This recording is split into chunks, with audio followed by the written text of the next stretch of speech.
Nem könnyű beszélni róla, de itt most kimondunk mindent, amiről mások csak suttognak.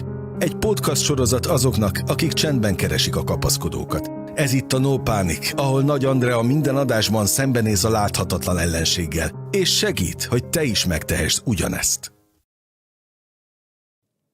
Nagyon sok szeretettel köszöntök mindenkit újra a No Panic csatornán. A mai adás nagyon rendhagyó lesz, ugyanis engem most nem fogtok látni, csak hallani, mert mint a címből is látjátok, nem olyan régen jártam Esmiller András műsorában, a Slágerkultban, és ott beszélgettünk természetfotózásról is azért, hiszen természetfotós is vagyok, aki még esetleg ezt nem tudná, illetve a No Panic csatornáról, és ezért úgy gondoltam, hogy ezt az adást nektek fölvettem, és szeretném most, hogyha meghallgatnátok, aki esetleg lemaradt róla, hallgassatok sok szeretettel, a végén még bejelentkezem. És most indul a Slágerkult. A legnagyobb slágerek változatosan.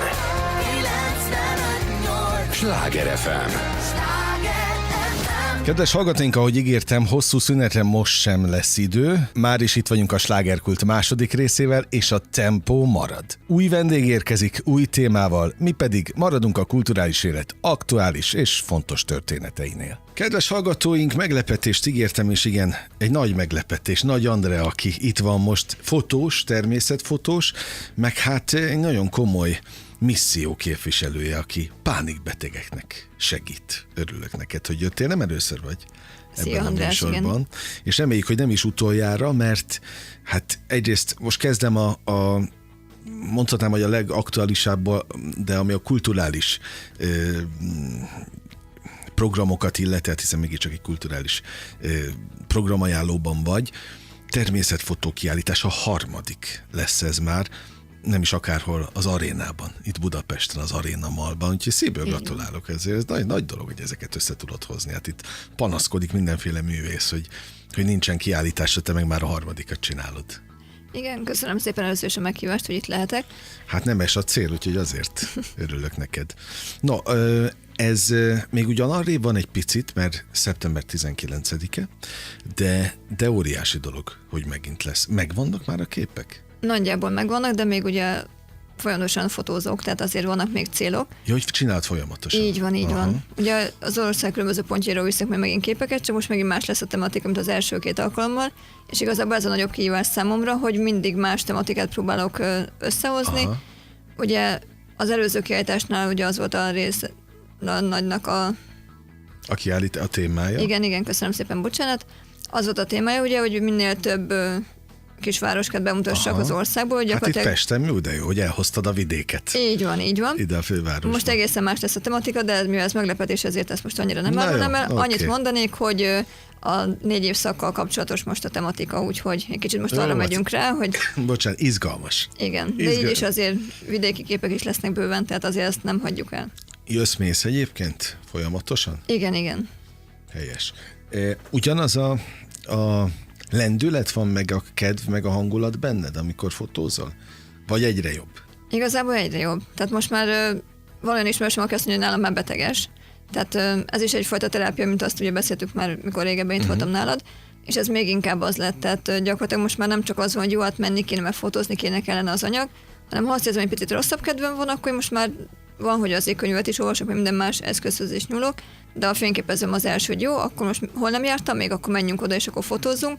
És gyakorlatilag, hogy beérek az adott városba, én már azt érzem, hogy átszellemülök, és csak az érdekel, hogy most mit lehet lefotózni, és nem azt, hogy most mi a problémám egyébként. De az egész országot lefeded?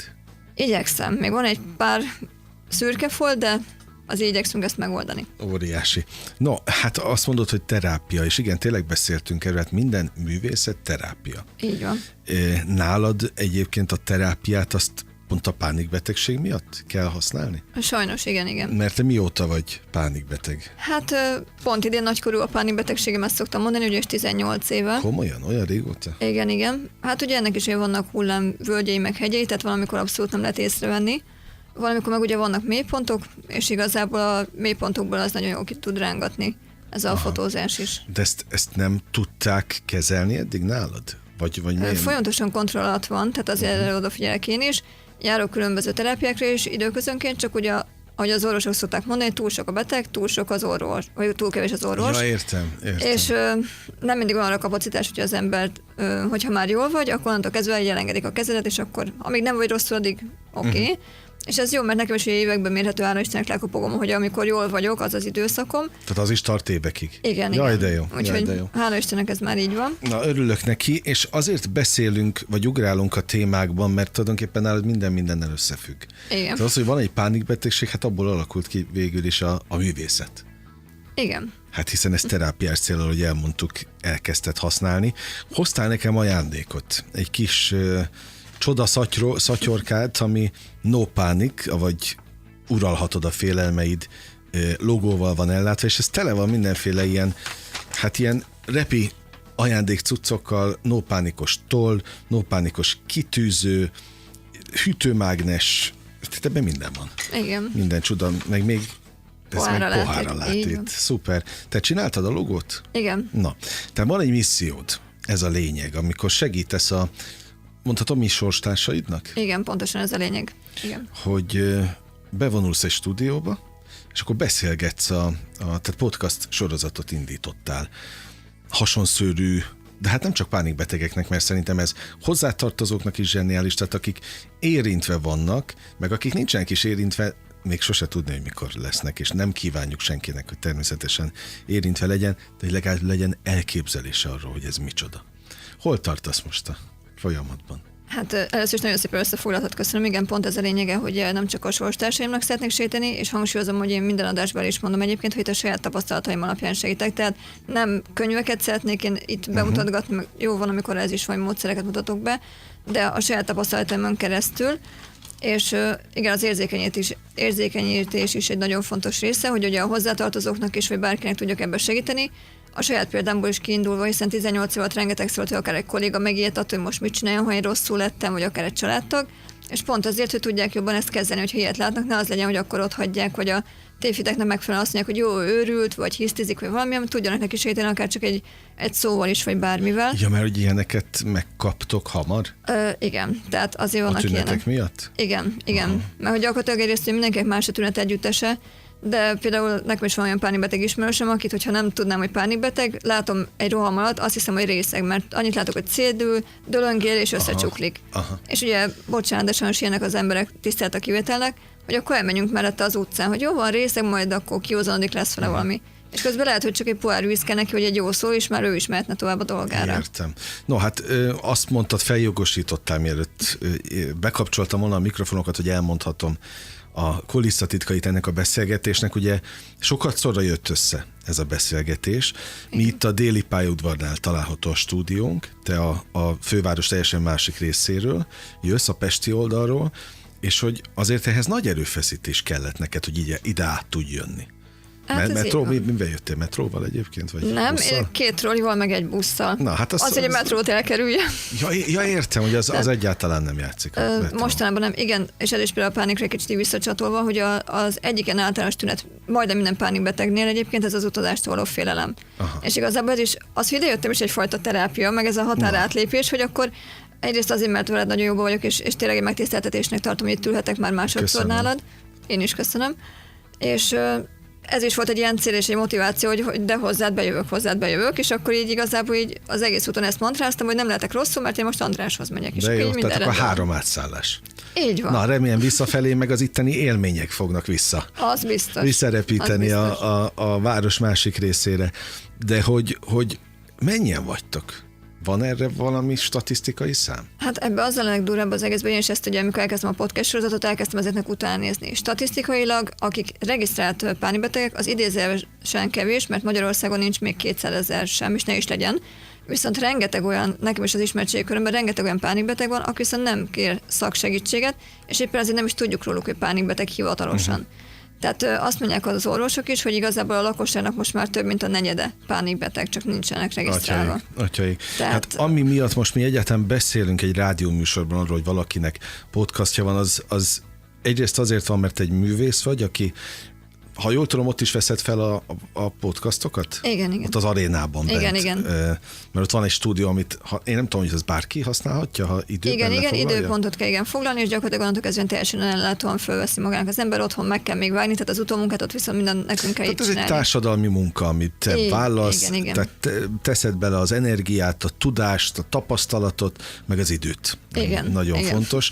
Azért, hogy segíts másoknak, Igen. és ez meg egy óriási dolog, úgyhogy persze, hogy támogatjuk, ráadásul ott vannak a kiállításaid is, tehát tényleg össze van kötve a művészet a segítséggel. Egyébként szoktad a fotóidat mutatni nekik? Eddig még nem, viszont ugye az összekötésre én is rákapcsolódjak. Még ez nem lett lefixálva, de jövőre van tervben egy No Panic találkozó pont ezen a helyen, ahol viszont kiállítás is lesz egybe. Tehát ez kifejezetten csak ennek a No Panic podcast sorozatnak a követőinek első körben, hogy ilyen kis workshop, ilyen kis személyes találkozó, akik eddig így levelezgettem, meg így írnak a YouTube-ra kommenteket, hogy lássuk is most már egymás szemtől szembe, és akkor úgy viszek ugye nekik képeket is, hogy ugye akkor a fotózást is bemutassam, hogy ez nekem miért terápia, mert erről is szoktam azért velük beszélgetni. Na hát, és ami miatt még örülök neked, mert azért ez egy nagyon komoly közösségépítés. Ez egy nagyon komoly közösségépítő küldetés, amit te képviselsz. Tehát nem elég, hogy teret adsz a sorstársaknak, beszéltek a problémákról, ismeretterjesztés, hanem még lesz egy ilyen találkozó is, ahol összeszeded őket. Hát gondold el, hogy milyen világot élünk, hát nem mindenki a Messengeren tartja meg a telefonján a kapcsolatot, lassan már a rokonaival is, de hát azért kellenek az ilyen találkozók. Ami egyébként a kiállításaidra is igaz, meg akár ezekre a találkozókra is. Milyen a visszajelzése a te missziódnak? Megmondom ezt, én lekopogom nagyon jó eddig, kis léptékben haladunk, de haladunk. Hát az a lényeg. Igen. Én úgy indultam neki, hogy ha már egy embernek tudok segíteni, akkor jók vagyunk. Igazából ugye a YouTube-on még nincs nagy követőszám, viszont ugye van ennek egy Facebook oldala is, és ott viszont meg privátban már több emberrel van, akivel folyamatosan tartom a kapcsolatot, és nagyon aranyosak, mert amikor így, most nekem is volt nemrég egy mélypont, egy picit visszavonultam, 1-2 hétről beszélünk csak, de már jöttek az üzenetek, hogy minden rendben van. Vagy, igen, és akkor így egymást támogatjuk már, így az ország különböző pontjaiból már írnak így rám ismeretlenek, hogy tetszett ez az adás is, de jó, és követlek. És olyan is volt egy idősebb hölgy, ugye nevet direkt nem mondok itt sem a sorozatban, sem a podcast sorozatban sem, mert ugye én ezt így vállaltam, hogy gyakorlatilag rám írt egy idős hölgy, hogy elkezdte nézni a podcast sorozatot, véletlenül jött vele szembe, és ő most jött rá, hogy ő már évtizedek óta valószínűleg pánikbeteg, csak ezt eddig senki nem mondta neki. És akkor gyakorlatilag az ilyen tapasztalataim által így próbál most önmagán segíteni, hogy akkor mégsem őrült meg ő sem, hanem csak egyszerűen idézésen csak még nem tudott róla, hogy neki ez a baja. Úgyhogy ilyen szempontból, hogy oda-vissza támogatjuk egymást, úgyhogy ez a része már így mondhatnám, hogy akkor a küldetést teljesítve. Abszolút. Egyébként ez nálad is így volt, hogy amikor elkezdődött 18 éve? 18 éve, ez az egész, akkor fogalmad nem volt, hogy ez micsoda? Megmondom őszintén, hogy nem. Tehát ugye nekem a mamám meghalt, egy nagyon jó kapcsolatom volt a mamámmal, és nekem az első 2-3 hét az úgy nincs meg, pedig levizsgáztam pont aznap, amikor ugye mamám meghalt, nem is emlékszem rá, és a következő ilyen igazán tiszta kép, tehát ilyen agyiködnek hívják ezt, a következő tiszta kép, ami megvan, egy 2-3 hét múlva, hogy én a pszichiátrián ülök, és ott közlik, hogy pánikbeteg vagyok, és én elkezdtem nevetni, hogy tök jó, de az egyáltalán mi. Addig nem is hallottam ezt a szót, pedig kiderült egyébként, hogy van a családban több is, aki pánikbeteg, de nem tudtam róla, hogy ez létezik, és akkor ezt én nagyon sötéten festette le a pszichiáter, arra emlékszem, tehát jól megijesztett, hogy innentől kezdve nem leszek soha többet boldog, innentől kezdve nem lesz minőségi életem, és felejtsek el mindent, és csak a gyógyszerek lesznek, meg a gumiszoba, meg na mindegy, tehát így először megijedtem. Aztán persze elkezdtem utána nézni, hogy ez pontosan mit jelent. És közel nincs a gumiszobának. Hála Istennek nincs, tehát van az a fajta, és igen, de hála Istennek nincsen, és azt veszem észre, hogy minél jobban haladunk előre a korban, nem csak az én tapasztalataim nőnek, hanem hogy egyre több helyre lehet nyúlni, hogy így mondjam. Tehát egyre több a pszichológus is, meg a pszichiáter is, meg mindenki, a könyvek jelennek meg már ezekről a témákról, vagy a pániknak is több alfaja van, ugye?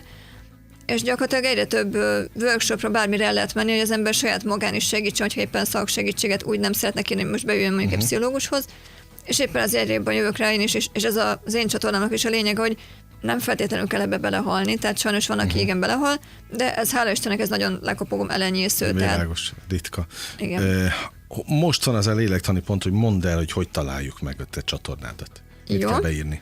A YouTube-ról csak annyit kell beírni, hogy No Panic, és ugye a Facebookon is el lehet érni, az pedig No Panic YouTube csatorna, 2 külön szoba, oda is mindig felrakom az aktuális videókat, illetve oda még plusz segédanyagokat is rakok fel, amiket én készítek, így mondhatnám azt, hogy ilyen képekkel illusztrálva az aktuális adásnak a mondani valóját. Szuper, tehát No Panic, illetve a fotós oldalad, az is van? Fotós oldalam külön most nincsen, ugye simán Nagy Andreaként vagyok fönt ugye a Facebookon, és oda is rengeteg képet fel szoktam azért tölteni. Jó, de a No Pánikról át tudunk kattintani hozzád? Igen. Oké, hát kedves hallgatóink, keressék, kövessék, szeressék Andit, azt a sok-sok energiát, amit beletesz, azt a figyelmükkel viszonozzák, arra kérem önöket. No, hát itt most nézem egyébként a természetfotó kiállítás programját, itt minden lesz projektoros vetítés, akkor a képeid jönnek egymás után?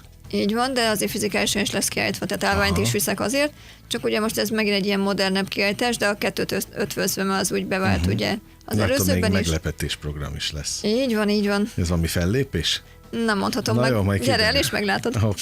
Oké. Szeptember 19 Aréna Mall. Kedves hallgatóink, és 2 órától van egyébként, vagy lesz a természetfotós kiállítás. Mennyi képet készítettél? Összeszámoltad már?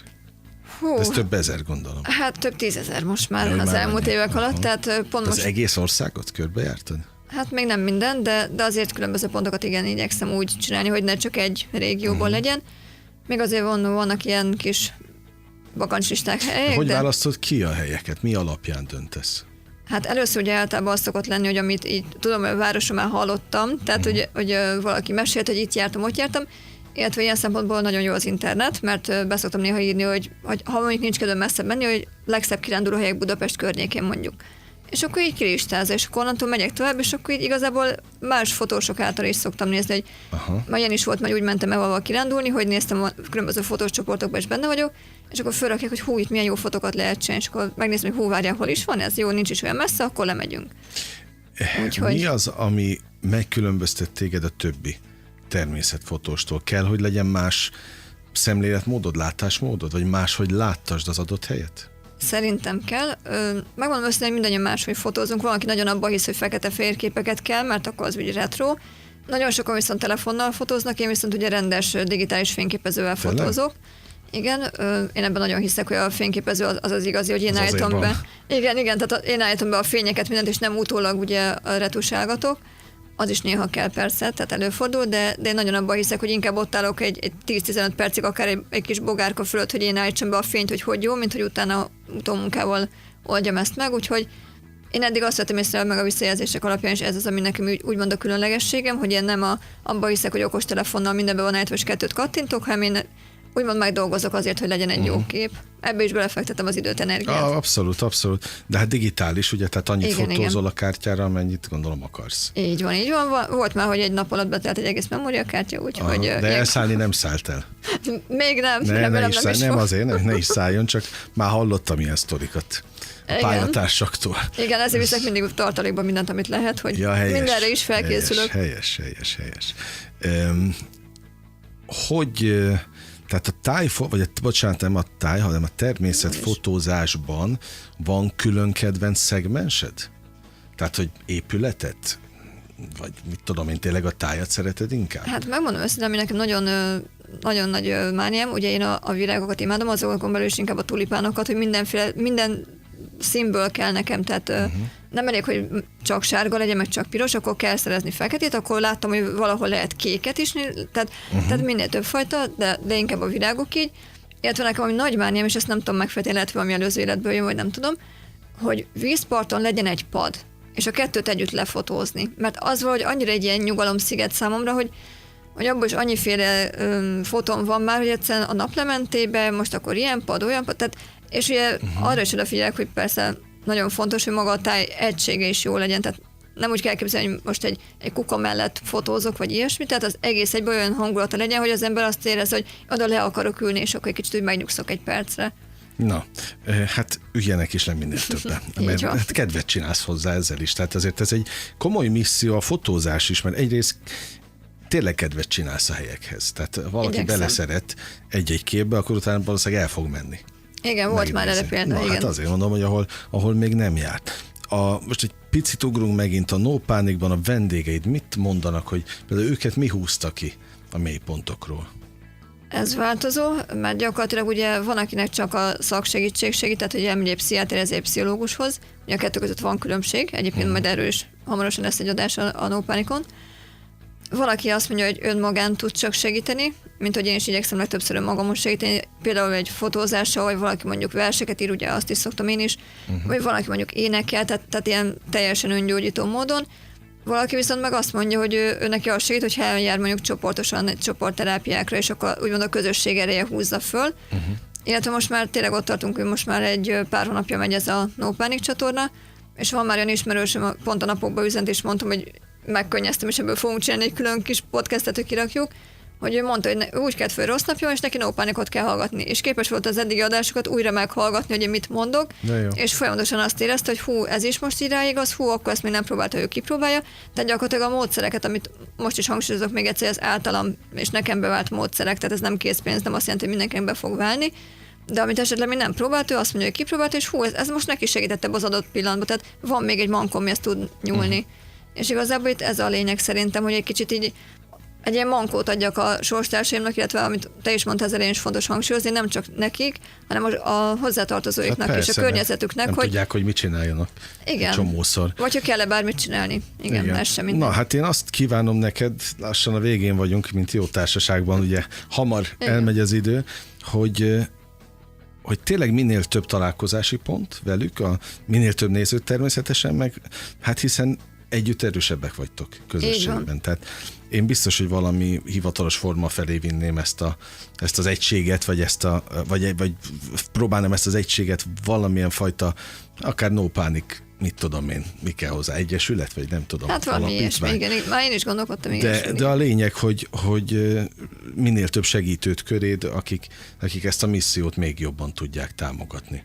Úgyhogy kitartást kívánok, meg jó utat hazafelé, ez fontos. Tehát kedves hallgatóink, No Panic, ezt kell beírni a YouTube-ra, Facebookra, mindenhova, és akkor megtalálják a videókat, illetve ott Nagy Andreát is keressék, akinek a természetfotóink, meg mindenfajta képeit szívből ajánlom önöknek. Egyébként portrékat is készített, ilyen téren is szabad, meg lehet őt keresni. Vigyázz magadra!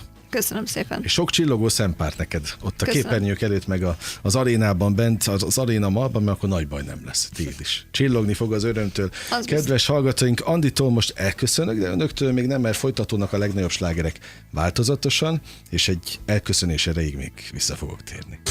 Ez a slágerkult. Nagyon remélem, hogy tetszett nektek is ez az adás. Én nagyon jól éreztem magam a beszélgetés alatt. Ezúton is köszönöm, drága András, neked a meghívást is, és ezt a jó hangulatú beszélgetést is. Úgyhogy mindenkit várok szeretettel itt a No Panic csatornán. Aki még nem iratkozott föl, legyetek szívesek feliratkozni, mert akkor értesítést kaptok mindig az új tartalmakról. Lesz még bőven érdekesség, azt gondolom, ezen a csatornán. A régi videókat is nyugodtan nézhetitek, megoszthatjátok, hiszen sosem tudhatjuk, kinek van rá szüksége. Illetve Facebookon is várlak titeket, ugye, ahogy elhangzott az előbbi beszélgetésben is. No Panic YouTube csatorna 2 szóban. Vigyázzatok magatokra, és figyeljünk oda egymásra és a környezetünkre. Ne felejtjétek, No Panic, ahogy uralhatod a félemeid. Sziasztok!